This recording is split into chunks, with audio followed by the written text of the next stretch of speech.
Assalamu alaykum wa rahmatullahi wa barakatuh.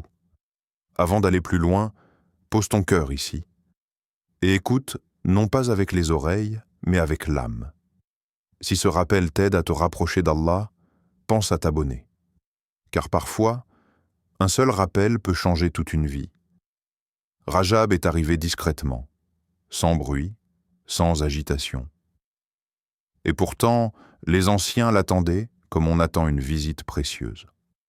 Pas pour ce que Rajab promet au corps, mais pour ce qu'il réveille dans le cœur. Allah dit, c'est lui qui a fait descendre la quiétude dans les cœurs des croyants, afin qu'ils augmentent en foi. Sourate Al-Fath, 48-4.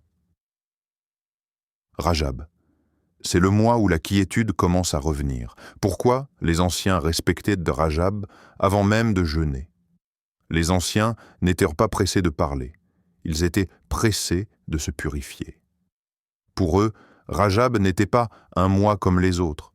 C'était un mois sacré, un temps où l'âme devait ralentir. Ils disaient « Rajab est le mois du réveil », Sha'ban, celui de la préparation, Ramadan, celui de la transformation. Ils savaient que le cœur ne change pas sous la contrainte, mais sous la constance. Pose-toi cette question, honnêtement. Quand as-tu préparé ton cœur pour la dernière fois, avant qu'Allah ne te rappelle à lui? Allah dit, le rappel profite aux croyants. Sourate Ad-Dariyat, 50 et 1,55, Rajab. C'est un rappel avant le rappel. Le jeûne en Rajab, une discipline que l'âme comprend.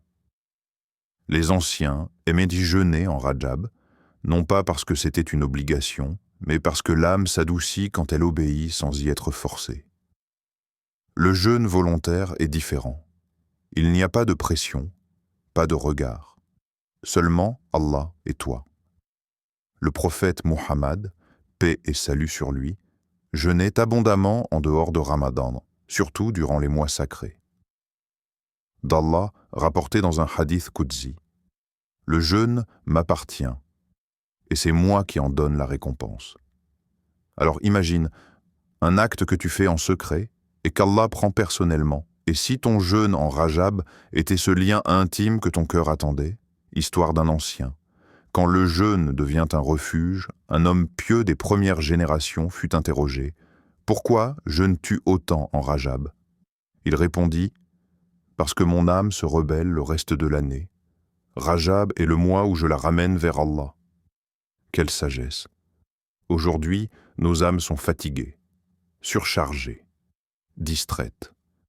Mais quand l'âme est privée, le cœur s'éveille. Allah dit « A réussi, certes, celui qui la purifie, et a perdu celui qui la corrompt. » Sourate Ash-Shams, 91, 9 à 10. Le jeûne en Rajab n'est pas une privation, c'est une libération. Pourquoi toi aussi tu devrais jeûner en Rajab? Parce que tu dis souvent « Je changerai pendant Ramadan ». Mais les anciens savaient une vérité douloureuse. Ramadan ne transforme pas un cœur absent. Rajab est l'entraînement. Le test de sincérité. Le signe que tu veux revenir avant d'être rappelé.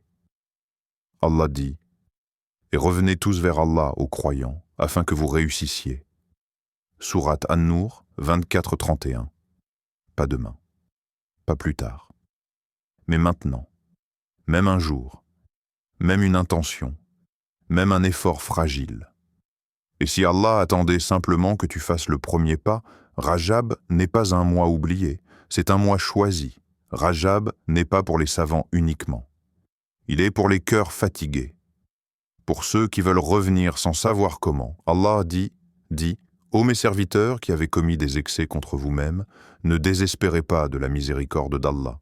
Sourate Az-Zumar, 39-53. Même un jeûne, même un retour timide. Allah voit alors. Et si ce Rajab devenait le début d'un nouveau toi, qu'Allah purifie nos cœurs, accepte nos efforts et nous fasse atteindre Ramadan avec une âme vivante, abonne-toi à Hikmat et laisse ces rappels nourrir ton âme un pas à la fois. Amin.